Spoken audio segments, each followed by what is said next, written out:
Man pirms kāda laiciņa bija iespēja notestēt, acīm redzot, samērā populāru tehnoloģisko ierīci, tā saukto GPS, Geographic Positioning System, jaunāko no TomTom. Te nu viņš ir šitāds portatīvs, ļoti parocīgs, maziņš, ar kuru var vadīt sevi dažādos pārbraucienos ar automašīnu. Tāpat pastaigāju, es nedomāju, ka viņš ir gan derīgs, gan vajadzīgs. Ko es varu teikt par šo? Man bija vesela epopeja ar viņu.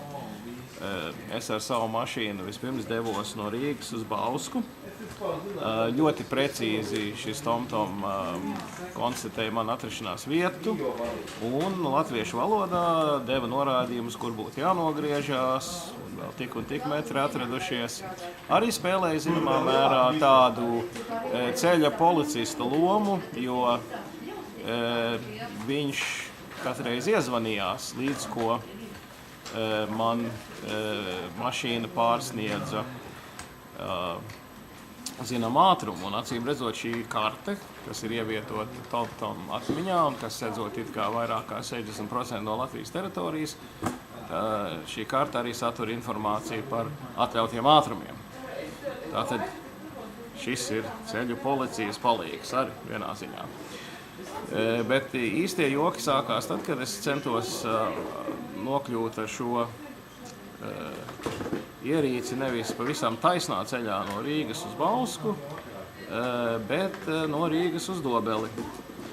Un te nu jāsaka, ka TomTom ierīcei ir ļoti stūrgalvīgs savs prāts, jo viņi bija nodomājis, ka ir jābrauc pa katru ceļu cauri Jelgavu. Un tā nu nācās vairāk nekā pusstundas garumā, varbūt arī nobraucot kādas 30–40 kilometrus, nemitīgi klausīties šo valstiņu latviešu valodā, pie pirmās izdevības apgriezties, pie pirmās izdevības apgriezties.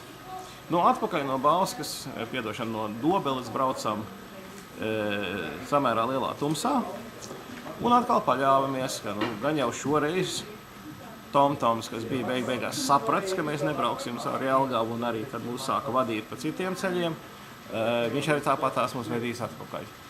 Nē.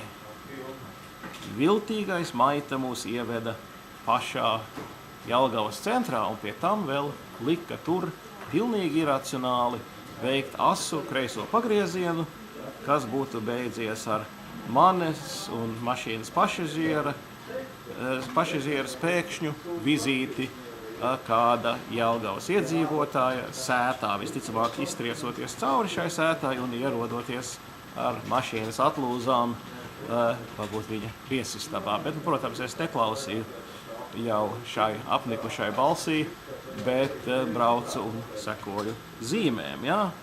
Zīmes, ceļa zīmes, šie vecie, aizmirstie ģeogrāfiskās pozicionēšanas sistēmas sastāvdaļas, kas jau ar mums ir bijušas gadsimteņiem. Kopumā tomēr es teiktu, ka šis ir tāds noderīgs jociņš. Es esmu dzirdējis labas atsauksmes no cilvēkiem, kas ir braukājuši ar TomTom ierīcēm ārzemēs. Viņi, protams, var arī piestiprināt mašīnai pie paneļa vai pie loga. Krāsas ir skaistas un patīkamas. Viņš var baroties arī no šķiltavām, tātad nepīpētājiem. Tas ir ideāls risinājums. Un Amerikā internetā šādu te var nopirkt par aptuveni $500. Tātad TomTom 720. jaunākais GPS modelis, kas arī ir piefiksējis tik tiešām, ka es atrodos šeit, Letas kantonī.